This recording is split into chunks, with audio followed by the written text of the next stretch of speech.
You owe me, Abioye, his part. You have my son. I've lost everything, and I won't be silent any longer. Abioye's heart raced.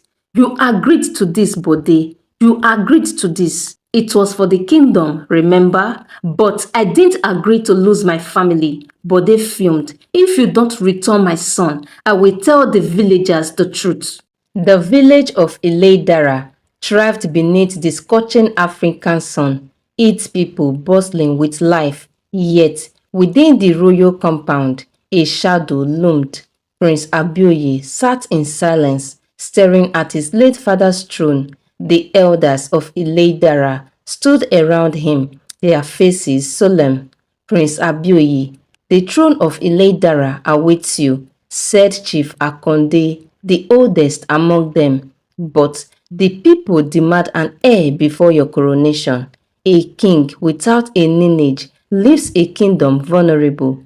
The weight of their words pressed down on Abioye's chest. For 3 years, he and his wife Ayo had tried to conceive, but their union bore no fruit. He clenched his fist, his mind racing. He couldn't confess his secret fear that something beyond their control held them back. Ayo entered the room, her gaze meeting Abioye's. She knew the burden he carried, the whispers of the villagers, the looks of pity, and the pressure to prove their union fruitful were relentless.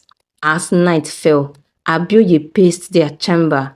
I cannot lose this throne, Ayo, he said, his voice trembling. I will do whatever it takes. Ayo looked at him, concern etched on her face. We will find a way, my husband, but not by compromising our integrity. Little did they know, the storm of their lives was just beginning, and the path to the throne would test their love, loyalty, and moral compass in ways they could never imagine. The next morning, the royal compound buzzed with activity as villagers streamed in and out, seeking an audience with the prince. Abioye, however, felt the growing weight of whispers. 3 years and still no child. He heard one woman murmur as she walked past. Ayo remained steadfast, but her heart ached as she endured the blame quietly. A barren queen cannot sit beside the king. An elder had once muttered during a village gathering. Unknown to both Abioye and Ayo, their inability to have children stemmed not from misfortune, but from Abioye's past. As a young prince, he had wronged a humble farmer named Ariku in an act of greed. In his arrogance, Abioye had set fire to Ariku's fields, dismissing the mass protest and claiming the land for the royal family.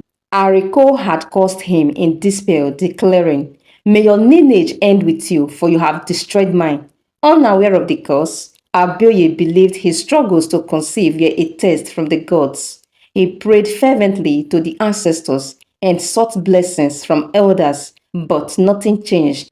As days turned into weeks, Abioye became increasingly desperate. One evening, he summoned his childhood friend Bode, a man known for his charm and discretion. Bode, Abioye began, lowering his voice. I need your help. The future of my throne depends on it.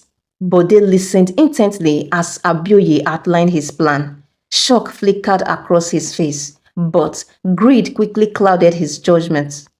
Wait, what are you even saying? You want me to father a child with your wife? Bode asked, his voice barely above a whisper. I have no choice, Abioye replied, his tone resolute. The villagers will never accept a childless king. This secret must stay between us. Reluctantly, Bode agreed. That night, Abioye approached Ayo with a plan, her face pale with disbelief.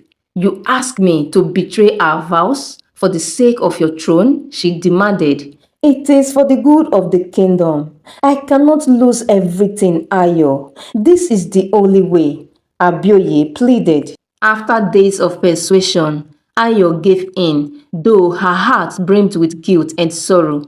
The arrangement was made, and months later, Ayo conceived. The villagers rejoiced, hailing Abioye as blessed by the gods. Yet, beneath the surface, a storm brewed. and the secret threatened to unravel their lives. The news of Ayo's pregnancy spread like wildfire, bringing newfound respect to Abioye. He walked through the village with pride, the weight of the throne finally seeming lighter. Ayo, however, struggled to find peace. Each congratulation felt like a dagger to her heart. She avoided Bode, whose sly smirks reminded her of their secret. When the child, a son, was born, the village erupted in celebration. The boy was named Adeyanju, meaning the crown is complete. Abioye's coronation was set, and the kingdom rejoiced. But Bode's envy simmered as he held Adeyanju during the naming ceremony. He thought, "This boy is my blood and my flesh, yet I am nothing more than a shadow in his life." 2 years later, tragedy struck. While Bode and his wife were away, a fire engulfed their home, claiming the lives of their 3 children. The grief consumed him, but his mind turned to Adeyanju. In his anguish, Bode became obsessed with the idea that the prince had stolen his chance at fatherhood. The secret pact they had made now felt like a betrayal, and Bode resolved to claim what he believed was rightfully his. Bode visited Abioye late one evening, his eyes wild with desperation. "You owe me, Abioye," he spat. "You have my son. I have lost everything, and I won't be silent any longer." Abioye's heart raced. "You agreed to this, Bode. You agreed to this. It was for the kingdom, remember? But I didn't agree to lose my family." Bode fumed. "If you don't return my son, I will tell the villagers the truth." Abioye knew the consequences of such a revelation. The throne would be stripped from him, and his name would be shamed. He tried to reason with Bode, offering him land and wealth, but Bode was unrelenting. Desperate, Abioye and Ayo sought the guidance of a renowned seer named Iya Arinyola. As they sat before her, she gazed into the flames of her heart and spoke in a voice that sent chills down their spines. "There is a curse upon you, Abioye," she said. "It binds your lineage and clouds your destiny. You wronged a man in your youth, and his pain echoes through your bloodline." Abioye's mind reeled. He remembered Ariko, the farmer, and the day he destroyed the man's life. "What must I do to lift this curse?" he asked, his voice trembling. "The path to redemption is long and fraught with danger," Iya Arinlola replied. "You must seek out the man you wronged and earn his forgiveness. Only then will the truth of your lineage be revealed." Haunted by Iya Arinola's words, Abioye sat in silence, replaying the events of his youth. He remembered it clearly, the day he destroyed Ariko's fields. It had been an act of arrogance, a foolish display of power to prove his audacity as the prince. He never imagined it would haunt him years later. He confessed the truth to Ayo that night, tears streaming down his face. "I was young and reckless," he said. "I thought myself invisible. I took everything from him, and now I see the gods taking everything from me." Ayo listened, her heart heavy. "We must find him," she said. "The future of our family and kingdom depends on it." Before seeking out Ariko, Abioye had to undergo a secret cleansing ritual to prepare himself spiritually. Iya Arinlola instructed him to fast and meditate for 7 days, then venture into the sacred forest of Ajani to offer sacrifices. In the dead of the night, Abioye, accompanied by Ayo and Iya Arinlola, entered the forest. The air was thick with the sound of nocturnal creatures, and the moon cast eerie shadows on the ground.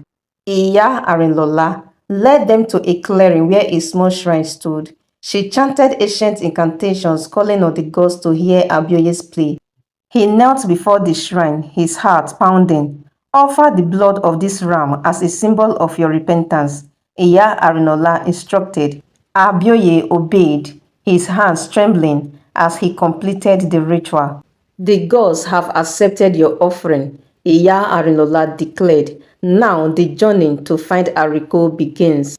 Abioye and Ayo, guided by Iya Arinlola, set out on a long and arduous journey to find Ariko. The trial led them through dense forests, across rivers, and into unfamiliar villages.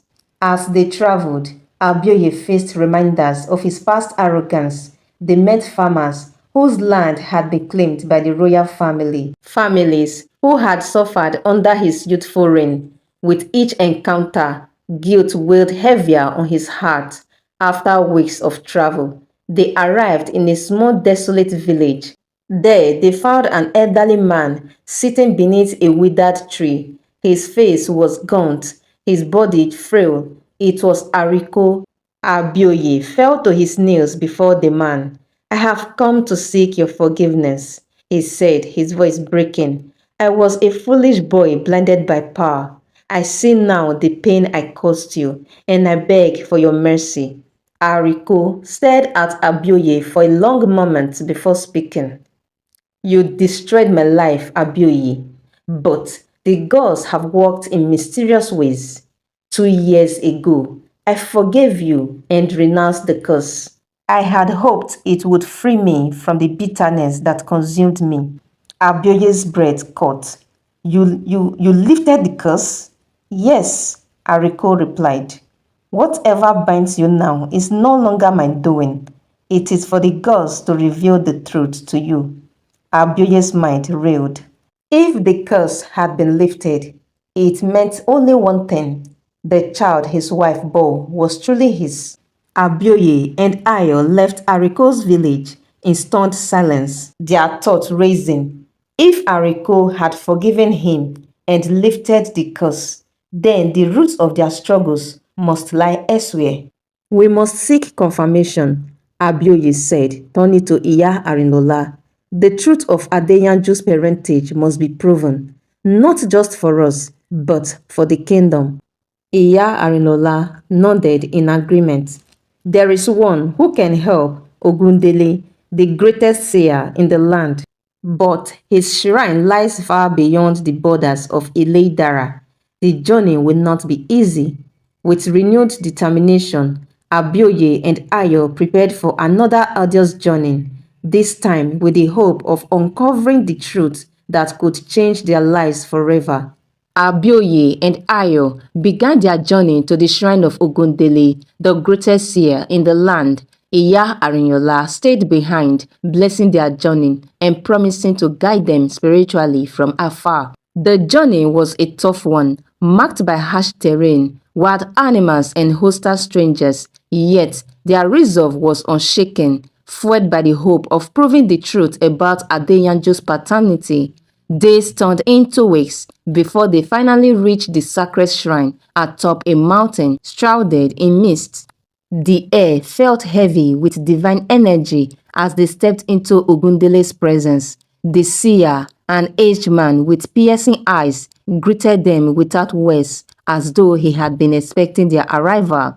After a moment of silence, he spoke. "You seek the truth about your child," he said, his voice deep and commanding. "Place your hands upon this sacred stone, and I shall reveal what lies hidden." Abioye and Ayo obeyed. Ogundele chanted ancient incantations, and the room filled with an ethereal glow. The seer's eyes turned white, and his voice resonated with divine authority. "The child you claim as your heir is indeed yours by blood. Let no one doubt this truth, for the gods have spoken." Relief washed over Abioye and Ayo, tears streaming down their faces. They thanked Ogundele and began their journey home, eager to reclaim their lives. Upon returning to Ileidara, Abioye and Ayo shared the seer's revelation with Iya Arinlola. The seer nodded knowingly. "The gods have vindicated you," she said, "but your trials are not yet over. The truth must still be proven before your people." Abioye knew what she meant, but this threat loomed large, and the villagers' doubt would only grow if the truth was not revealed. They decided to involve the village elders, hoping for a public resolution. A council meeting was called, and the village gathered in the palace courtyard. Bode, smirking, stood before the crowd, confident in his ability to shame Abioye. If this child is truly his, Bode declared, then let the gods provide proof. Iya Arinlola stepped forward, her presence commanding silence. The gods have spoken through Ogundele, she announced. In 6 months, the evidence will be undeniable. The crowd murmured in confusion, but Abioye stood firm. We ask only for time. The gods will vindicate us. As the weeks passed, Ayo began to feel unwell. At first, she dismissed it as exhaustion from their recent journeys. But when her symptoms persisted, Iya Arilola performed a divination and smiled. "You are with child," she said. Ayo's heart soared. The news spread quickly, and the villagers, though cautious, began to see the hand of the gods in their lives. For Abioye, the pregnancy was a second chance, a way to silence Bode and prove his worth as both a father and a king. Yet, he remained wary, knowing Bode would not give up easily. Bode's anger festered as Ayo's pregnancy became undeniable. He saw his influence slipping away and plotted his final move to destroy Abioye. Late one night, he gathered a group of dissenters villagers who harbored old grudges against the royal family. Together, they devised a plan to discredit Abioye before Ayo's pregnancy could come to fruition. The next day, Bode approached the village elders with an ultimatum. "We cannot wait 6 months for proof," he argued. "The fate of our kingdom is at stake. If Abioye cannot prove his lineage, he must step down." The elders, pressured by Bode and his allies, summoned Abioye to defend himself. The prince stood tall, his voice steady as he addressed the council. "The gods have spoken," he said. "Ayo's pregnancy is a sign of their favor. I ask you to trust in their wisdom and wait for the truth to reveal itself." The elders agreed to give Abioye the time he requested, but tensions in the village reached a boiling point. Bode, however, refused to wait. He began spreading rumors about Ayo's fidelity, sowing doubt among the villagers. Abioye and Ayo prepared for the storm ahead, determined to protect their family and their throne. The tension in Ile-Dara reached a breaking point. Rumors of Ayo's fidelity and the legitimacy of Prince Adeyanju swept through the village. Bode's dissenters grew bolder, demanding an immediate resolution. The village council, weary of the unrest, summoned Abioye and Ayo for a public hearing. The courtyard of the palace filled with villagers eager to witness the proceedings. Chief Akonde, the head elder, addressed the gathering. "We have come to a critical juncture.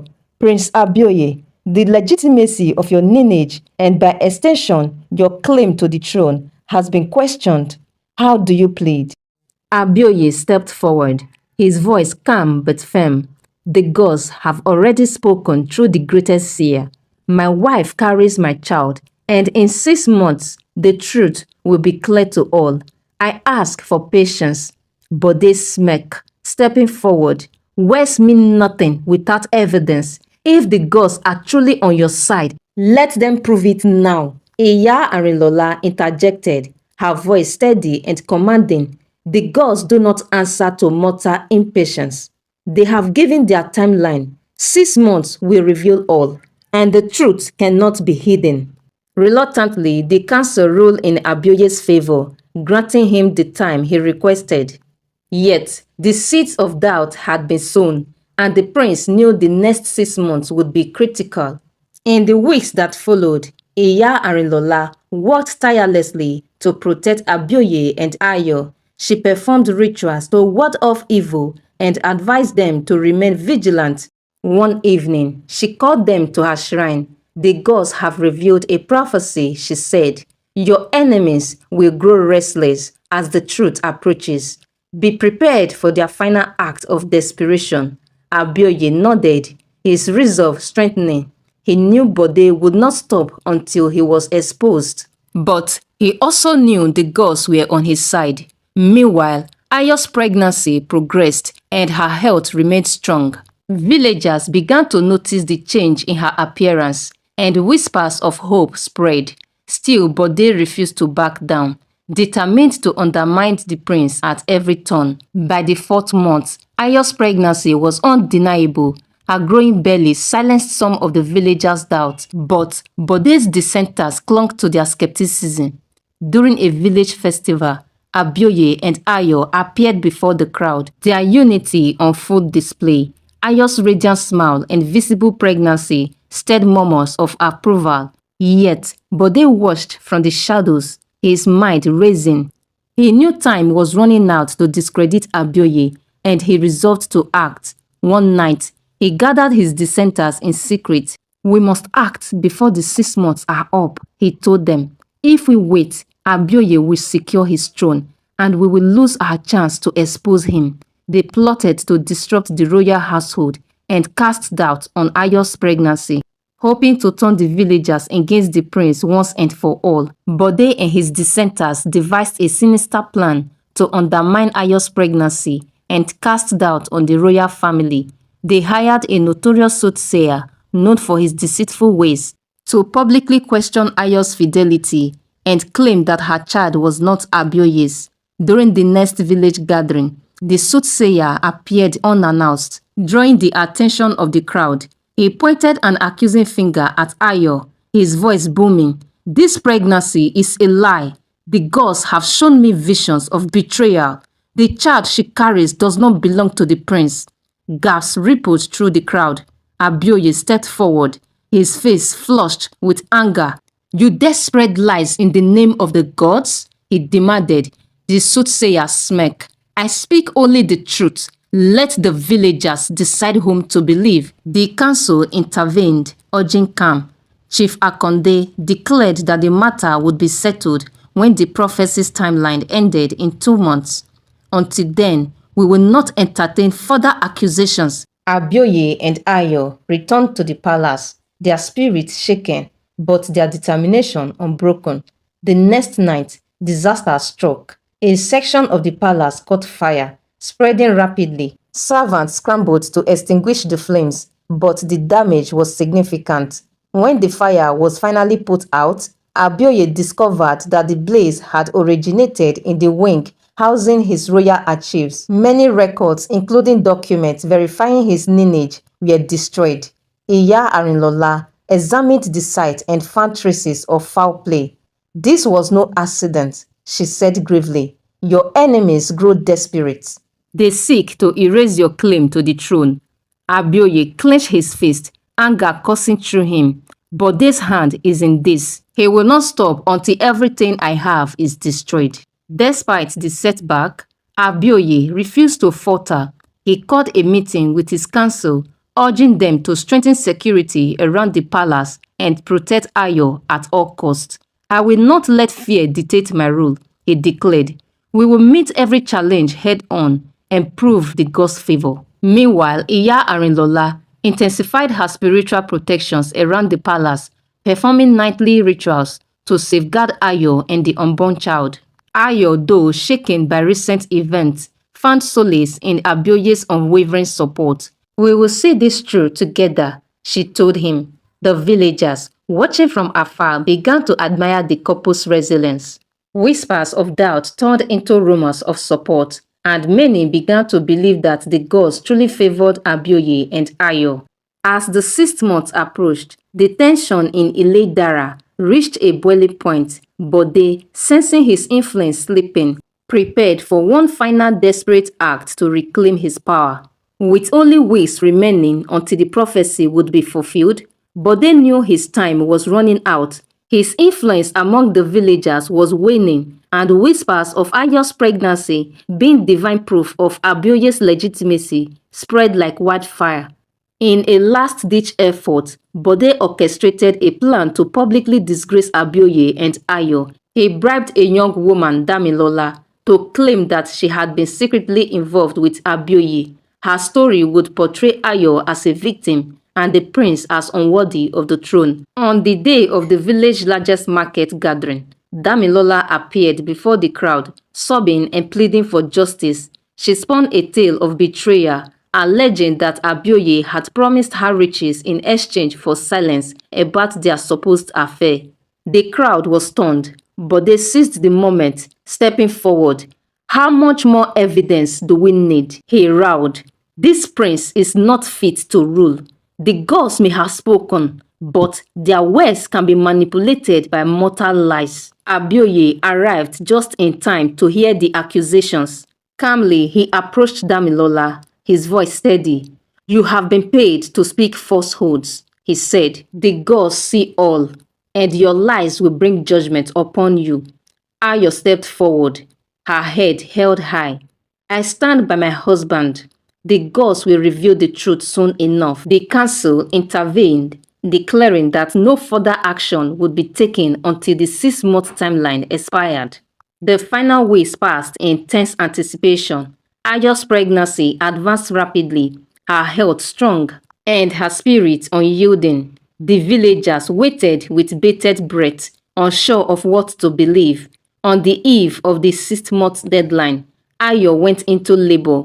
The palace erupted into activity as midwives rushed to assist her. Abioye stayed by her side, holding her hand and whispering words of encouragement. As dawn broke, the cries of a newborn echoed through the palace. But before the celebration could begin, the midwife cried out again. Ayo was delivering a second child.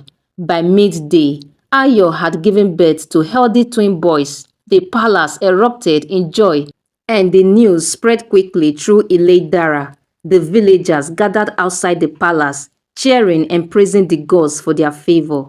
But they, upon hearing the news of the twins, realized his defeat was imminent. Yet, his pride would not let him retreat quietly.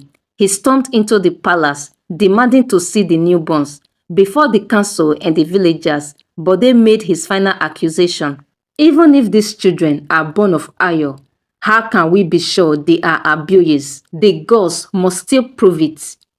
Iya Arinlola, who had remained silent until now, stepped forward. "You doubt the gods one time too many." "Bode," she said, her voice sharp, "let them speak now and end this." She chanted an incantation, calling upon the gods to reveal the truth. The skies darkened, and thunder rolled as the twins were presented before the shrine. A brilliant light enveloped the infants, and the villagers fell to their knees in awe. The gods had spoken. The children were of Abioye's lineage, and the prophecy had been fulfilled. But they, overwhelmed by the display, fell to the ground, begging for forgiveness. But the council, enraged by his deceit, banished him from Ileidara, stripping him of all titles and privileges. With Bode gone and the truth revealed, Abioye and Ayo were finally free to celebrate their victory. The villagers gathered for a grand feast, honoring the royal family and the gods' favor. The council formally crowned Abioye as king, declaring his rule divinely ordained. Ayo, now queen, stood proudly by his side, their twin sons cradled in their arms.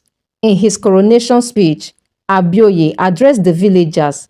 "This journey has taught me humility, resilience, and the importance of trust in the gods. I vow to rule with wisdom and compassion, ensuring that Ileidara thrived under their watchful gaze." The villagers erupted in cheers, their faith in Abioye restored.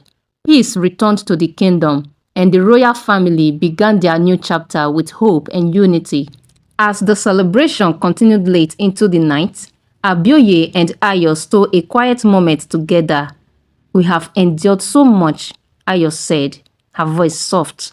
"But the gods have blessed us in the end." "Yes, they have," Abioye agreed, gazing at his sons. "And I will spend my life ensuring their blessings are never squandered."